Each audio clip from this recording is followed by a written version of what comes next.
iniciando mais um programa Presença e Harmonia com o apoio cultural da antiga e mística Ordem Rosa Cruz Amorque, grande loja da jurisdição de língua portuguesa.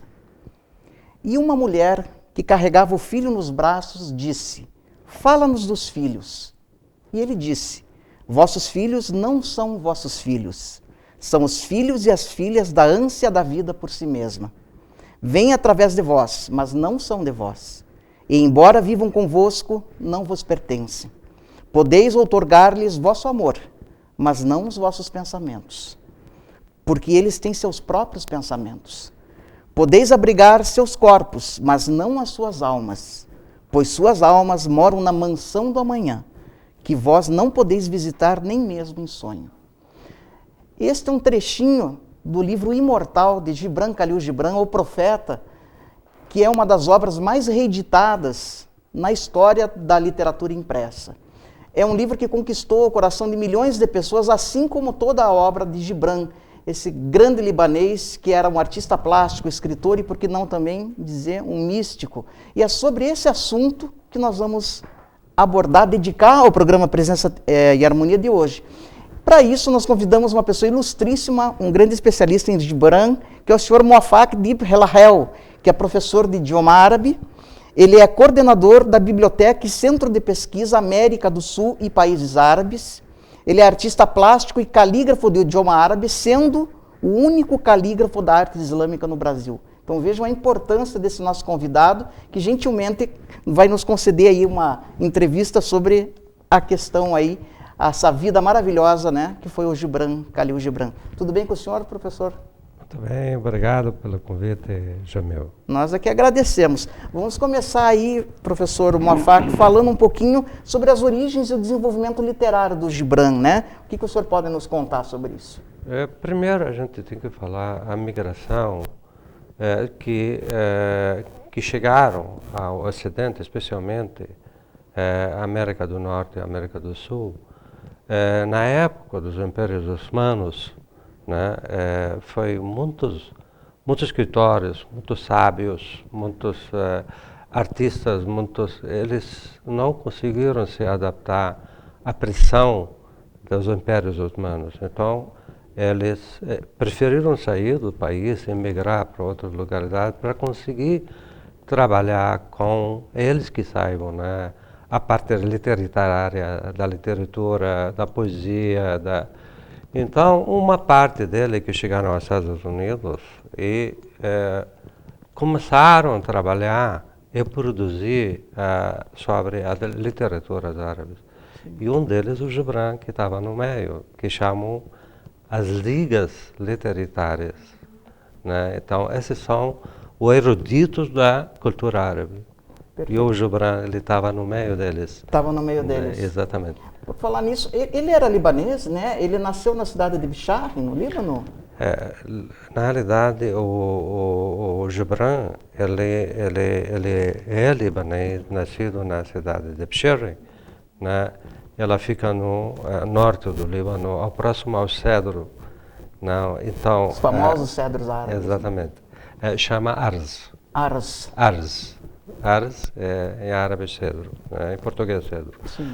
Então, você vê que a própria cidade que é onde que ele nasceu, ela tem adapta um clima, parece que está no auge, próximo à grandeza do cedro, porque o cedro ele é uma árvore milenar, né? E o cedro, ele apenas existe em 2 países. Esse tipo de árvore, ela existe só em 2 países no mundo. Ah, é? Ou no Líbano e na Índia só. Só no Líbano e na Índia? É só.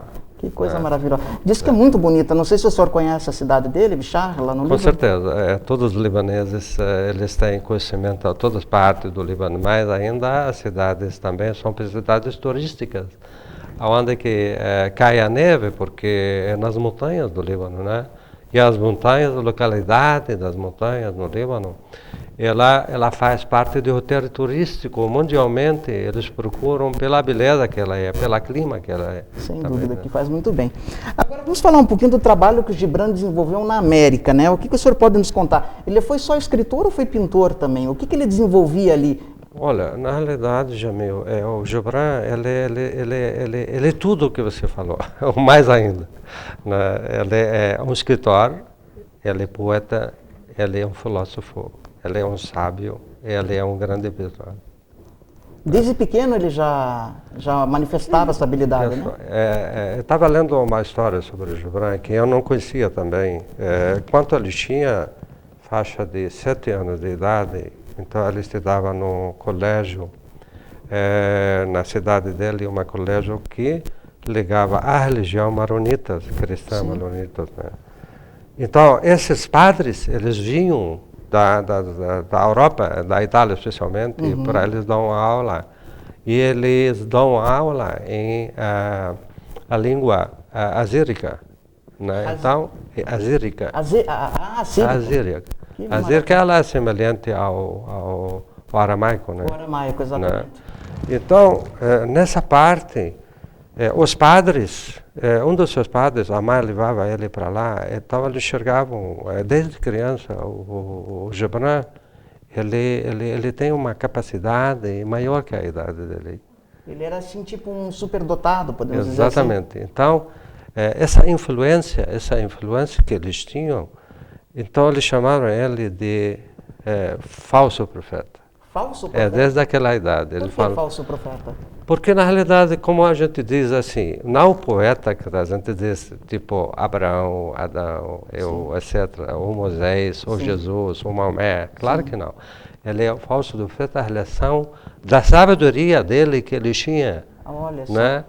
E ele não... é uma sabedoria característica dele, só existia nele. Que coisa. Entende? Ele trouxe aquilo. Então, muito parecido à relação dos profetas que existiram na Terra. Que maravilha. E voltando à questão dele na América, ele parece que se radicou em Nova York, né? Ele tinha um estúdio em Nova York, se não me engano, não sei se era Nova York, e ali ele se encontrava com escritores árabes, fazia o trabalho dele de artístico. Na realidade, a migração foi a relação da mãe dele. A mãe dela, ela estava muito próxima ao Gibran e ela viu essa característica do Gibran que tem. Né? Então, ela queria dar, a mãe sempre ela quer dar o melhor para o filho. Sem dúvida. Né? Com todas as dificuldades que eles tinham, só que o pai dela, a avó do Gibran, eles tinham condição melhor porque era um padre. E ele que pagou a viagem dele com a família para os Estados Unidos. Só que ela não queria separar a família. Como o pai era uma tradicional da cidade e ele está acostumado com aquela vida toda, ele combinou que ele se encontrasse na França para ele seguir a viagem para os Estados Unidos. Então ela pegou o Gibran e mais 3 irmãos. O Pedro mais velho, né? E a Sultana e a Mariana e o Gibran.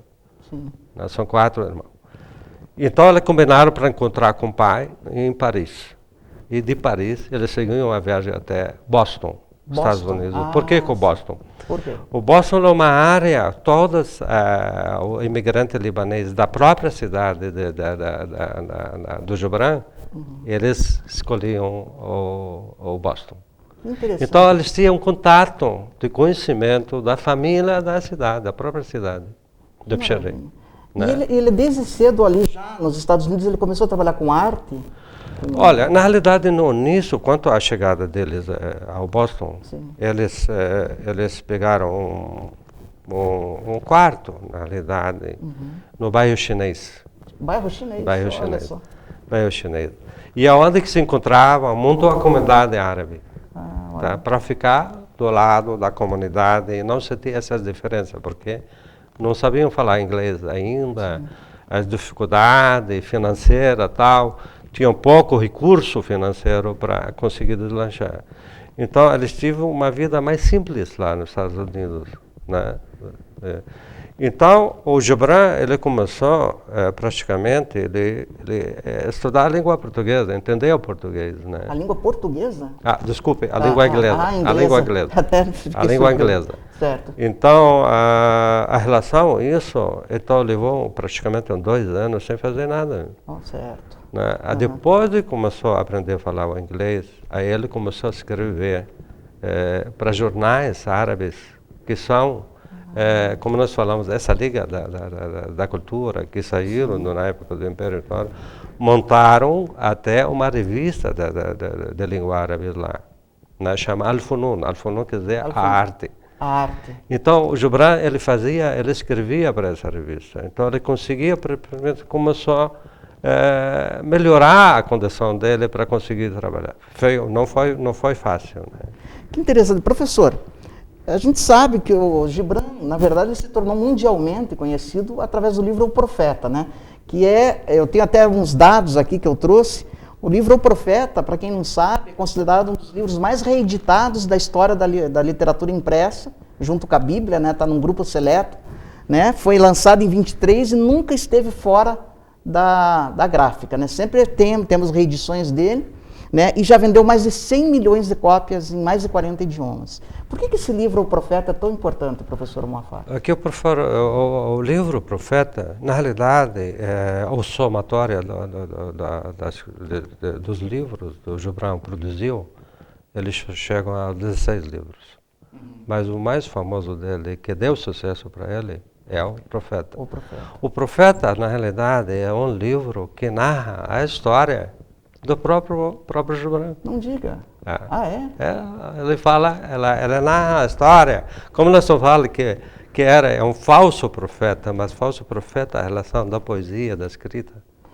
Que interessante. Então nós podemos dizer que ali, quando ele põe o Al-Mustafa, é ele, na verdade, que dá os conselhos. Exatamente. Ele é a personalidade dele que está dentro do livro. É tudo aquilo que está dentro do livro do profeta. É ele que é relacionado à própria vida do Gibran. É ele que é o profeta. É ele que colocou o nome do profeta desse livro. Que na realidade esse livro durou para ser produzido quase 20 anos para ele. Mas ele já tinha na cabeça dele. Ele demorou 20 anos para escrever o profeta. Para conseguir se colocar editar ele. Né? Porque há 20 anos já estava na cabeça dele. Só que a mãe dela, ela segurava, porque para a idade dele, para se colocar na linguagem que ele colocou, ninguém acreditava que ele ia fazer isso.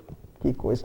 Porque é realmente um livro transcendente, tanto que tocou, como nós falamos, corações de pessoas de todas as raças, de todas as religiões. É um dos livros mais citados da história e realmente é muito especial. Eu até gostaria de aproveitar e enganchar nessa pergunta aí, que a gente sente, professor Moafar, que na obra do Gibran toda, um grau assim, muito forte de espiritualidade, religiosidade. Gibran era muito religioso, ele era um místico. De onde vinha essa sabedoria que ele passou para nós? Exatamente, como você falou, é uma coisa que faz parte da vida do Gibran. Primeiro, o ambiente que ele vivia na cidade, na alta das montanhas, ao lado de um cedro, se imagina. Nossa. Então já é próprio, já é místico nessa parte, né? Além disso, o Gibran, quando ele estava em Estados Unidos, especialmente em Boston, chegou depois de 2 anos, ele não sabia falar muito árabe, ele não muito dominava a língua árabe. Sim. Entende? Porque aí estava a criança que estava com 12 anos. 12 anos, sim. Entendeu? Então, a mãe precisou mandar ele de novo para Líbano, para ele estudar idioma árabe, para ele depois voltar e produzir novamente o livro do Profeta. O Profeta. Ele tinha era ligado a alguma religião em específico, ou ele era, assim, digamos, um livre pensador? Olha, a gente sabe que ele é um cristão maronita. Maronita, sim. Mas o Gibran, ele, de certo quanto período de 1 ano, ele perdeu três pessoas queridas da família. A mãe, a irmã e o irmão. Puxa, 1 ano. Num ano só. Então isso lhe deixou muita marca, sofrimento, a relação, contato dele com Deus, com a religião. Então, às vezes você vê que, acredito no livro As Asas Partidas, ele fala sobre isso. Transparece isso no livro. Isso. Né? Então ele fala sobre isso, esse sofrimento que não acreditava mais em Deus. Ele não acreditava mais em nada porque ele tirou 3 pessoas ao mesmo tempo. É a grande crise, né, que ele passou. Então, mas a parte do espírito dele, da espiritualidade do Gibran, ela vem pela convivência no Líbano, pelas montanhas do Líbano. É isso que o ambiente da cidade, do neve, da beleza das montanhas do Líbano, do estudo dele também influenciado pelos padres. Sim, pela igreja. Inclusive, coisa que poucas pessoas sabem, Gibran parece que ele era mais pintor do que escritor, né? Ele pintava muito e os quadros deles têm uma significação filosófica muito na bonita, realidade, né, professor? Exatamente. A parte profunda mais, a parte adulta dele, ele dedicou à arte, né? Ele dedicou à arte. A parte mais porque ele morreu novo, né? Com 48 anos. Nasceu em 1883, faleceu em 1931, Sim. com 48 anos. Mas a parte adulta da vida dele, ele dedicou à parte da arte artística. Inclusive, o senhor estava me falando, gostaria que o senhor falasse um pouquinho, existe um circuito aí, né, dentro do seu trabalho, nessa associação da Biblioteca de Centro de Pesquisas da América do Sul e Países Árabes, que faz, né, parece que é em maio, né, ou em março. Em março. Faz uma semana árabe, um dia árabe, e parece que vai ter uma mostra aí das pinturas do Gibran, não é isso? Exatamente. Então, a Bibliaspa, a Biblioteca Centro de Pesquisa, ela é uma entidade relacionada à cultura árabe aqui no Brasil, América do Sul, com os países árabes. Ah, que beleza. Né? E a matriz dela é em São Paulo, e eu represento ela aqui em Curitiba.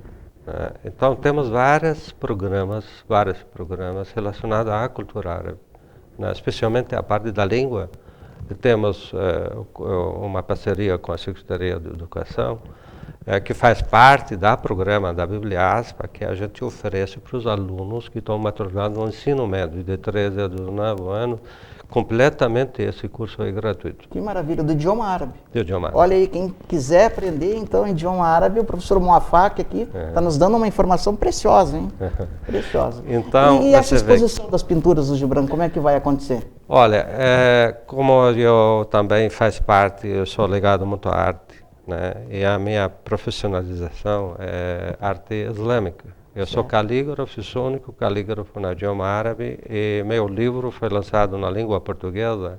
Ele é o único livro relacionado à arte islâmica na língua portuguesa. Olha que maravilha, nós vamos fazer um outro programa só sobre isso. Então, vamos ver futuramente, inshallah, a gente poder fazer mais trabalhos relacionados a isso. Mas com relação então às pinturas do Gibran, vai ter uma exposição então, aqui? Na realidade, eu faz tempo. Estou pensando fazer uma coisa relacionada pelo prestígio do Gibran Khalil Gibran. Então a gente vê que necessita o público brasileiro conhecer esse lado artístico relacionado ao Gibran, mas não é a parte da pintura que ele fazia, não. Nós vamos pegar as palavras, os termos, os textos que ele falou, as frases que ele falou, né, o provérbio que ele falou. A sabedoria dele, vamos colocar ela em arte islâmica. Olha, esse é o meu pensamento, o projeto e o futuro que vai ser, inshallah. Com certeza, vai acontecer, sem dúvida. E pode contar, desde já, com a Ordem Rosa Cruz como parceira aí, né? Nós temos espaços artísticos, vamos fazer uma parceria. Então, a relação, não terminei, desculpe, a relação da Semana da Cultura Árabe que acontece em América do Sul, especialmente em Curitiba, ela faz parte do roteiro desses eventos culturais que acontecem em 25 de março, no mês de março, e eventos culturais em todas as capitais brasileiras. Curitiba faz parte. E que dia então é aqui? Exatamente. Dia 20, o senhor me falou que é em março que acontece? Em março. A semana. Essa semana, esse ano já passou. Já passou. Agora, ano que vem, 2015, a partir de dia 20 ou dia 15, até final do mês, sempre vai ter atividades culturais relacionadas à cultura. Coisa boa. Mas olha, professor Moafaq, eu tenho uma informação aqui que eu quero confirmar com o senhor. Que parece que o Gibran teve um grande caso de amor com uma artista plástica americana, que inclusive ajudou muito ele e gerou uma série de cartas de amor entre eles, que hoje são joias aí da literatura. O senhor poderia falar quem que foi essa artista, como é que... aconteceu isso aí? Com certeza. O Gibran foi grande importância relacionada. Ele é um revolucionário da cultura árabe, da literatura árabe em geral, até a poesia, né? Nisso ele chama a atenção das mulheres. A mulher sempre tive na vida do Gibran, desde criança até a morte dele. Né? E uma delas é a Mary Haskell, é o que ela deu. Ela deu a mão para o Gibran para chegar aonde quiser, nesse nível que onde chegou. Se isso não foi essa mulher, era difícil para ele chegar. Né? Quer dizer, então ela foi essencial na vida dele, a Mary Haskell. Na verdade, era anjo da guarda dele. Anjo da guarda dele? Anjo da guarda. Maravilha. Ele dependia muito dela. Até a revisão do livro do profeta, ela que dedicava isso. Porque, na realidade, era uma editora de escola. Ah, ela era editora de escola? Da escola. Era uma editora de escola. Ah, olha só. Né? Mary Haskell. Mas depois ela separou, mas no final ele ficou com Barbara Jung. Pois é, né? Que interessante, porque apesar do grande amor dele ser a Mary Haskell, ele não ficou com ela, né? Esse livro... Vou pedir aqui para pegar, então. Até o próprio. Eu vou mostrar ali. Esse livro é muito interessante, que o professor Moafaq estava me mostrando, que são as cartas de amor do profeta, né? Exatamente, especialmente da Mary Haskell. Especialmente, dizer, todas as letras, todas as escritas que ele enviou para ela, as cartas que ele enviou. Olha, estou vendo que foi prefaciado pelo Paulo Coelho, inclusive, né? Exatamente, porque aqui quem editou esse livro é o próprio Paulo Coelho, porque o próprio Paulo Coelho ele tem muita influência com o Gibran, ele gostava muito do Gibran. O estilo do Gibran e do Paulo, quero depois ver que eles são muito parecidos. É verdade, a gente vê na obra do Paulo a influência do Gibran, né? Não tem como negar isso, ele reconhece, isso que é bonito, né? Ele reconhece, admira o Khalil Gibran. Professor, o que a gente pode falar mais? Isso que eu não posso deixar de perguntar. Fale um pouquinho da importância da cultura árabe no Brasil, dessa influência maravilhosa que é a cultura árabe. Então, a gente voltamos àquele tempo que nós falamos, começaram a migração árabe para o Brasil, relacionado, a gente agradece muito o Império da época do Dom Pedro II. Certo. Né? Pela visita dele aos países árabes, porque ele gostava muito da cultura árabe, né? Especialmente essa parte oriental. Então, quando ele chegou lá, na volta deles, ele começou a convidar os árabes para vir para o Brasil, abriu a porta para a imigração árabe, especialmente que vieram para cá, são os sírios libaneses, porque na época do Império Turco, era a Síria Grande. O Líbano ainda não ganhou a independência. Faz parte da Síria Grande. Né? Por isso, quando chegavam aqui, eles falavam sírio-libanês. Né? Esse é relacionado ao brasileiro falar sírio-libanês. Então, por isso, né? Então, com a vinda dos imigrantes sírio-libaneses, também vieram palestinos, também jordanianos, poucos do Jordânia, mas palestinos que vieram para cá e instalaram mais a parte do sul do Brasil, o Rio Grande do Sul. Né? Os sírio-libaneses eles ficaram mais a parte aqui em São Paulo. Né? Então, com eles trouxeram todas que faz parte da cultura árabe, né? Especialmente a língua, a gastronomia e trajes. Né? Sem dúvida, os trajes então, são muito... Essa a gente vê que até o próprio brasileiro, ele gosta das três coisas. E o mais que influou mais a gastronomia árabe. Né? Sem dúvida. Quem que não conhece um quibe? Quem que conhece uma... Quem não gosta também, né? É verdade. A parte, por quê? Porque o libanês, o árabe em geral, ele não consegue se comer sem ter trigo na comida. É verdade, tem que ter muito trigo, né? Então, eu gostaria que o senhor falasse, a gente está se aproximando, infelizmente, do final do programa, rapidinho também, como o senhor é o único caligrafista árabe no Brasil, fale um pouquinho desse trabalho que o senhor desenvolve. Olha, na caligrafia árabe, meu trabalho relacionado à arte islâmica, apenas a gente gostaria sempre de conhecer, mostrar para o brasileiro, em geral, essa bela arte, que é essa a valiosa arte, né, na realidade, que diferencia das artes europeias ou das artes ocidentais. Né? Porque ela tem própria característica, que o público brasileiro ele é muito curioso em relação a isso. Né? Então ele gosta, quando vê umas coisas ligadas à caligrafia árabe ou à arte islâmica, ele fica fascinado nisso. Né? Perfeito, olha, realmente é uma honra ter aí conosco o único calígrafo da arte islâmica no Brasil, né, que é o senhor. Eu espero que, tenho certeza que a entrevista encantou todos os nossos telespectadores, né, redescobrirem essa inspiração, esse amor, tanto pelo Gibran como pela cultura árabe, né, e nós somos muito gratos pela sua participação, professor. Eu quero que agradeço. E o senhor, os seus contatos já entraram, pediria para que fosse colocado uma vez mais. O senhor aceita convite para palestra, para cursos, assim, quem quiser convidar para o senhor falar um pouquinho da cultura árabe, da caligrafia árabe, até do próprio Gibran? Sim, claro, com certeza. Esse faz parte do meu trabalho. Perfeito, muito obrigado, professor. Obrigado a você. E agora, né, no final do programa, não vamos nos esquecer do e-mail presençaeharmonia@amorc.org.br. Sempre nos escreva, porque você nos ajuda a fazer um programa melhor. E na nossa dica cultural especial de hoje, vocês vão descobrir que o livro O Profeta também já está em audiobook, que é editado justamente pela Ordem Rosa Cruz. É o que nós vamos descobrir com a Vivian Tedard. Até o nosso próximo encontro. Dicas culturais com Vivian Tedard. Olá! Nossa dica de hoje é o audiobook O Profeta, de Gibran Khalil Gibran. É a obra mais célebre deste autor que se dedicou a transmitir a essência da sabedoria oriental. O conteúdo de O Profeta inspira-nos e colabora para a nossa serenidade. Este audiobook apresenta temas como o matrimônio, o trabalho, a alegria, a tristeza, o amor, entre outros. A obra apresentada neste formato é uma exclusividade da Ordem Rosa Cruz Amorc e está disponível em 2 volumes. Nós agradecemos a sua participação no programa Presença e Harmonia e até o nosso próximo encontro. Paz profunda!